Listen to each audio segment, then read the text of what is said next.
أزمة مستحقات لاعبي الفريق انتهت بعد أن تأخر الأمر بعض الشيء. مستحقات اللاعبين في الزمالك سوف تكون في حساباتهم يوم الثلاث أو الأربع على أقصى تقدير لفرض مزيد من الاستقرار داخل الفريق للاستمرار في الانتصارات. مباراة الإسماعيلي سوف تكون في الجولة السابعة من مسابقة الدوري مساء يوم الخميس المقبل. عبد الله السعيد نجم نادي الزمالك بيحرز هدف للموسم ال20 على التوالي في الدوري المصري. الهدف ده هو هدف الزمالك الثالث في الشباك المصري البورسعيدي اللي احرزه عبد الله السعيد في اخر دقائق المباراه من ركله جزاء تم احتسابها بعد العوده للفار. وبكده عبد الله السعيد بيعادل رقم حسام حسن المدير الفني لمنتخب مصر، واللي هو الاخر احرز اهداف في 20 موسم متتالي في الدوري المصري. نال نبيل عماد دونجا لاعب خط وسط الفريق إشادة خاصة من البلجيكي فيريرا المدير الفني للفريق عقب مباراة المصري في مسابقة الدوري.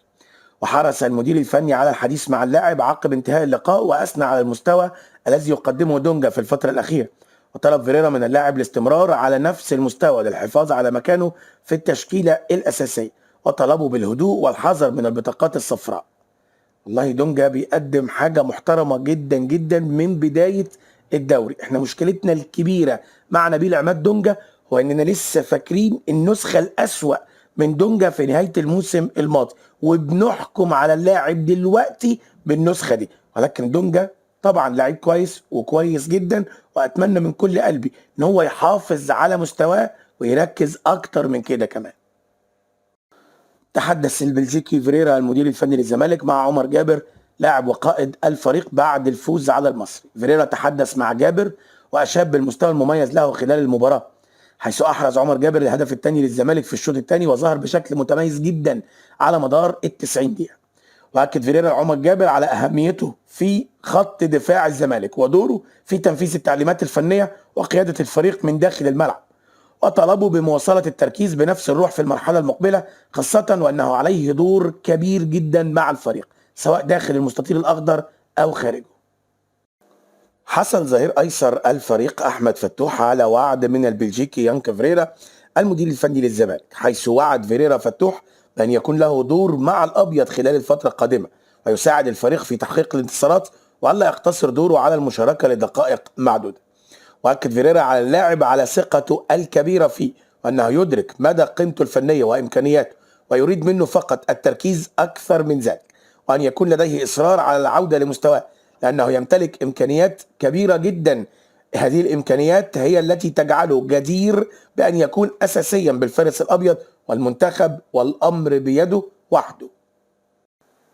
جلسة حدثت ما بين البلجيكي فيريرا المدير الفني للفريق ومحمد عواد حارس المرمى. الجلسة كانت ودية وكانت عقب مباراة الزمالك والمصري بورسعيد. فيريرا أكد لعواد أنه لم يخرج من حساباته الفنية ولا يزال من عناصر الفريق الأساسية، وطلبه ببذل المزيد من الجهد، مؤكدا أن الفرصة سوف تأتي في الوقت المناسب وعليه أن يسعى إليها ويتمسك بها الفترات القادمة. طبعا محمد صبحي هو حارس مرمى الزمالك الاساسي من بدايه الدوري وحتى الان، وتم استبعاد محمد عواد من قائمه اخر مباراتين بداعي الاصابه. محمد صبحي بيثبت اقدامه مباراه بعد اخرى بسبب امكانياته العاليه في اللعب بكلتا قدميه. محمد صبحي بيعرف يمرر بشكل سليم وممتاز جدا جدا جدا سواء برجله اليمين او رجله الشمال. البلجيكي فيريرا المدير الفني للزمالك قرر الاعتماد على المجموعة الحالية من اللاعبين دون إدخال عناصر جديدة. هذا القرار حتى موعد مباراة القمة القادمة يوم 29 سبتمبر الجاري، حيث يرى البلجيكي أن المجموعة الحالية يجب تجهيزها والتركيز معها من أجل مباراة القمة. القرار سوف يشمل أحمد ربيع ومحمود جاد في ظل عدم الجاهزية. نظرا لضيق الوقت وتركيز المدير الفني على المباريات المقبلة سيكتفي بالمجموعة الحالية حتى إعادة ترتيب الأمور عقب مباراة القمة أمام الأهلي. طلب البلجيكي فيريرا المدير الفني للفريق من جهازه المعاون تجهيز تقرير شامل عن فريق الإسماعيلي قبل مواجهته في المباراة المقبلة من مسابقة الدوري. وأرغب المدير الفني في الوقوف على نقاط القوة والضعف بالفريق المنافس قبل بدء الاستعداد للمباراة ووضع خطة المباراة والتشكيل المناسب. طبعا الجهاز الفني لفريق كرة القدم في نادي الزمالك كان قرر منح اللاعبين راحة لمدة يومين عقب الفوز على المصري في مسابقة الدوري، وهيستأنف الزمالك تدريباته يوم الثلاث في إطار الاستعداد لمباراة الإسماعيلي، والمقرر لها مساء الخميس المقبل في الجولة السابعة لمسابقة الدوري المصري الممتاز. فاز الفريق على المصري بثلاثية دون رد في المباراة التي أقيمت بينهما على استاد الجيش ببرج العرب في الجولة السادسة لمسابقة الدوري المصري الممتاز، ليرفع الأبيض رصيده إلى 13 نقطة محتلا صدارة الترتيب. قرر الجهاز الطبي لفريق كرة القدم وضع برنامج تأهيلي لسيف فاروق جعفر لاعب خط وسط الفريق لتجهيزه للمشاركة في التدريبات الجماعية خلال الفترة المقبلة. اللاعب غاب عن مباراة المصري الأخيرة وخرج من قائمة الأبيض لإصابته بشد عضلي، وفضل الجهاز الفني والطبي إراحته حتى لا تتفاقم الإصابة. طبعا سيف فاروق جعفر واحد من اللعيبة اللي أقنعت فيريرا بشكل كبير جدا أثناء التدريبات، ولكن اللي هيجنني بكل أمان مين اللي أقنع فيريرا إن سيف فاروق جعفر يصلح للعب في مركز 6.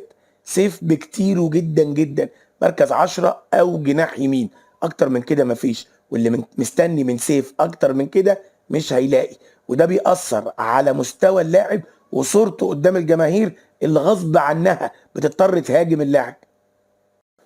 استغل محمود جهاد لاعب خط وسط الفريق حصول الفريق على راحة لمدة يومين وسافر إلى المملكة العربية السعودية لأداء مناسك العمرة. من المقرر أن يعود اللاعب إلى القاهرة خلال ساعات للانتظام في تدريبات الفريق يوم الثلاث استعدادا للقاء الإسماعيلي. والله يا عم محمود أتمنى من كل قلبي إن العمرة دي تكون فتحة خير وبداية عودة مرة تانية لمستواك. محمود جهاد قبل الزمالك كان لاعب خط وسط مميز جدا جدا جدا جدا، لا كان بيتصاب ولا كان بيتوقف ولا كان بيحصل على انذارات وكروت حمراء، والدنيا كانت ماشيه معاه كويس قوي. جالنا ما تفهمش ايه اللي حصل، زيه زي احمد ربيع اصابه طويله لسه مش عارفين نطلع منها لغايه دلوقتي. اتمنى باذن الله ان موضوع العمره ده يكون فتحه خير على محمود جهاد وعلى نادي الزمالك، ويعود اللاعب مره تانيه الى مستواه عشان يفيد الفريق. بيتواصل مسؤولو نادي الزمالك مع نظرائهم في نادي ستريلا البرتغالي خلال الساعات المقبلة، وهذا من أجل حل أزمة تأخر سداد القسط الأول في صفقة الأنجولي شيكو بانزا لاعب الفريق، حيث سيتم طلب مد المهلة التي حددها مسؤول النادي البرتغالي. من المقرر أن يخطر الزمالك مسؤول استريلا بأنه سيتم سداد القسط خلال أيام قليلة بعد أن يتم الاتفاق على مهلة جديدة لسداد القسط، وعدم اتخاذ أي إجراء رسمي تجاه الأمر، وعدم التقدم بشكوى رسمية لدى الاتحاد الدولي لكرة القدم فيفا ضد نادي الزمالك. ورغم أن الزمالك لم يتلقى أي مخاطبات رسمية بشأن القسط الأول في صفقة شيكو بانز، إلا أن الزمالك يسعى لحل الأمر بصورة ودية تجنبا للتعرض لأي أزمات أو إيقاف قيد.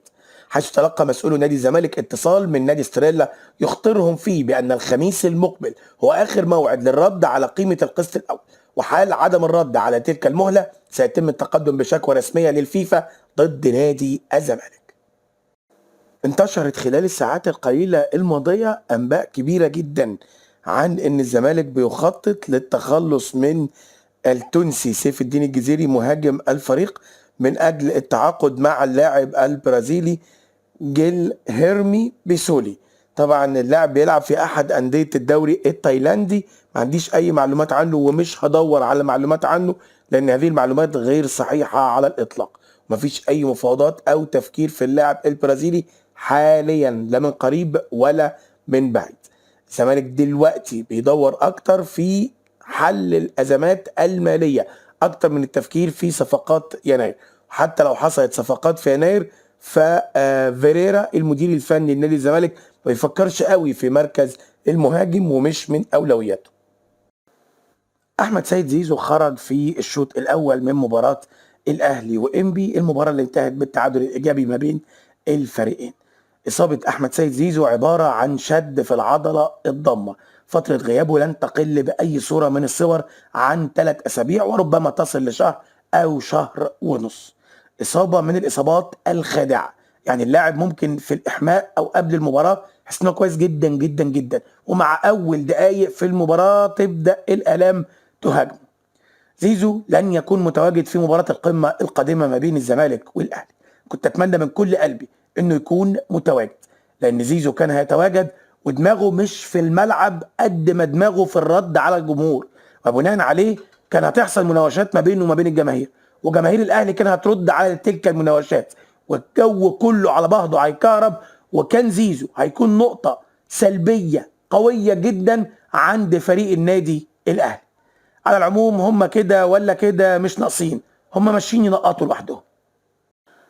أكد الخبير التحكيمي محمد صلاح عبد الفتاح إن محمد الشناوي حارس مرمى الأهلي كان يستحق الحصول على بطاقة حمراء في مباراة إنبي، وأن قرار حكم الفار المساعد كان خاطئا، حيث علق عبد الفتاح على واقعة الدقيقة 44 حيث أشهر الحكم محمد الغازي البطاقة الحمراء للشناوي قبل أن يتراجع عن قراره ويمنحه بطاقة صفراء بعد العودة إلى تقنية الفار.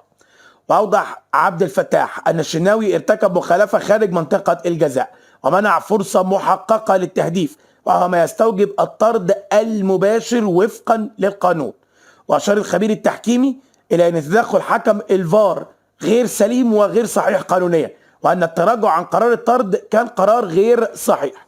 ده ردا بس على الكلام العبيط بتاع ان الزمالك كسب المصري عن طريق حكم المباراة محمود ناجي، واللي المفترض ان هو ما احتسبش ضربة جزاء لصالح لاعب المصري في الدقيقة 9 والمباراة كانت 0-0. خلينا بقى ندون ونكتب ونشوف كام فريق استفاد بكام نقطة بسبب اخطاء تحكيمية، ما احنا فاضيين لكم. اكتسح فريق بيراميدز بطل افريقيا نظيره اوكلاند سيتي النيوزيلندي ب3 أهداف دون رد في المباراة اللي جمعت الفريقين ضمن منافسات أول مباراة من مباريات كأس الانتر كونتيننتال في النسخة الجديدة. حقق بيراميدز فوز مستحق بثلاثية نظيفة قدم خلالها الفريق أداء هجومي قوي ليؤكد جدارته بالتأهل إلى الدور القادم. موعد مع الأهلي السعودي بهذا الفوز، حيث ضرب بيراميدز موعد مع بطل آسيا نادي الأهلي السعودي في الدور الثاني من البطولة في مباراة مرتقبة ستحدد المتأهل إلى نصف النهائي.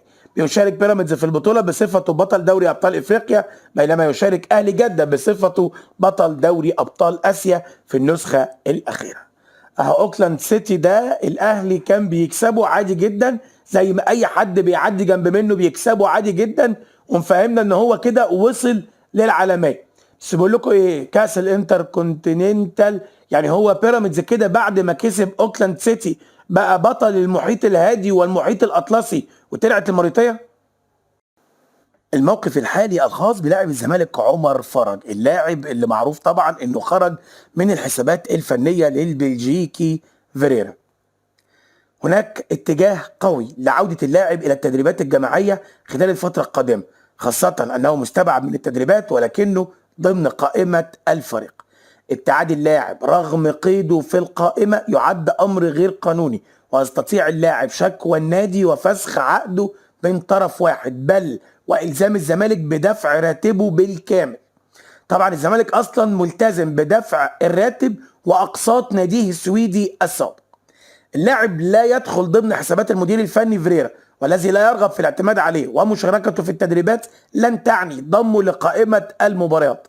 الهدف من هذه الخطوة هو تجهيز اللاعب على كافة المستويات البدنية والفنية، بحيث يكون جاهز للانتقال إلى أي نادي سواء في يناير أو إلى أي دوري من الدوريات التي لا يزال القيد فيها مفتوح. التفكير ده بسبب عدم وصول أي عرض للاعب حتى الآن.